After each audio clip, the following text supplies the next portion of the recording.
দেখা পাচ্ছ আমার ছেলে যে অপারেশন হয়ে গিয়েছে, কালকের সোমবার দিন অপারেশন হয়ে গিয়েছে। এই যে শুয়ে আছে, এখন বেশি কিছু খেতে পাচ্ছে না, একটু জল, হরলিক্স, ঠান্ডা জল খাওয়াতে বলেছে, জুস এগুলো খাচ্ছে।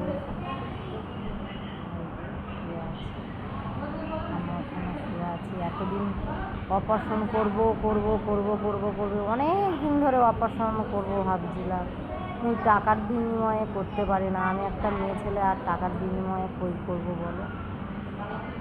আজকের ছেলে 11 বছর এই রোগে ভুগতেছিল, মানে টনসিল, গালের ভিতরে টনসিল ছিল, সব সময় জ্বর হতো, কাশি হতো, সব সময় ডাক্তার দেখাতাম, ভালোই হতো না। কিন্তু পয়সার বিনিময়ে অপারেশন করতে পারতাম না। কত হসপিটাল, কত ডাক্তার ভর্তি, অনেক কিছু দেখিয়েছি, দেখি আর পারিনি। লাস্টে ছেলের খুব বাড়াবাড়ি হয়ে গিয়েছিল, মানে ওই যে গালের ভিতরে টনসিলগুলো তো ঘা টাইপের হয়ে গিয়েছিল।